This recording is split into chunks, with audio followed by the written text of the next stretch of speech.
And when you detect a vulnerability, right, you send it back to the outsourcers and you say, hey, you got to fix this. And it becomes like a little bit of a cycle, right? At the end, when all those vulnerabilities are fixed, you have a little report that says, okay, yeah, I'm pretty confident, right, that this outsourcer software is secure. Is it 100% secure? No, nothing will ever be 100% secure. But at least you can have some confidence of where your risk is and how secure it is. So developing the most secure application, so for your developers, right, got those requirements. We're at those requirements again. We have those policies, right? Do you have the security policies? And are you performing assessments on the data regularly to make sure that they are meeting those policies? So this might be how you might implement a center of excellence inside of your own environment for your own developers. Once again, you have this group of people that are security aware that can actually, they can actually, perform source code analysis. They can actually give detailed remediation advice back to the developers. The developers fix it, and it just keeps going through the cycle. Along the way, you pop out these little articles or these, artifacts that the auditors can use to validate the security, that your managers can use to determine what the state of your security across the enterprise is.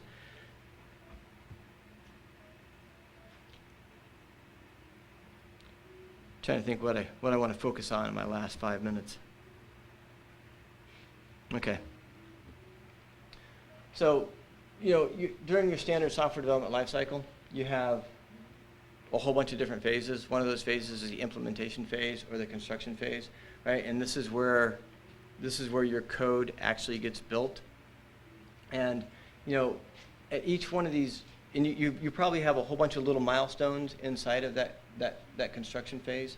And there's got to be some way of validating your security objectives at each milestone. Actually, you have to validate your security objectives at each milestone. You need to make sure that you're actually running the use cases, that you're testing them. Are your test cases valid? Do you have abuse cases that are testing for invalid input? And most importantly, as you detect these problems, you want to give feedback to the developer, that, hey, this is a problem, this is why it's a problem, this is the risk of the problem, and this is how you fix the problem. You want to educate the developer along the way. Okay. So, last slide. In summary, it's not just about the developers writing better code, right? This is knowing about, where your software comes from, what the risk is, what are the resources required to fix it, how am I going to fix it? You have to know across all those different blocks, your outsourced software, your open source software, your in-house developed software, right? Your legacy software, where your risks are and how you're going to fix it. You need to make sure that you're meeting any regulatory guidelines or compliance guidelines, that you're held accountable to.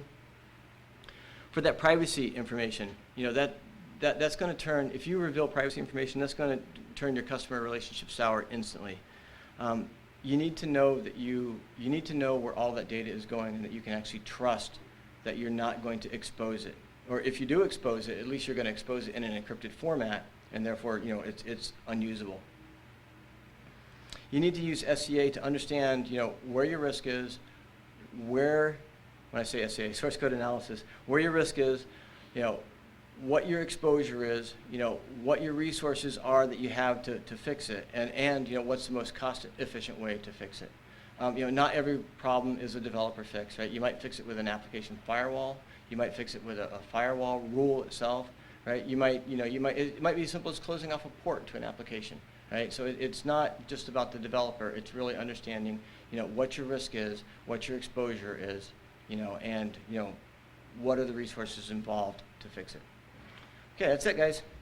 Thank you very much. Appreciate it. If you have any questions, feel free to ask.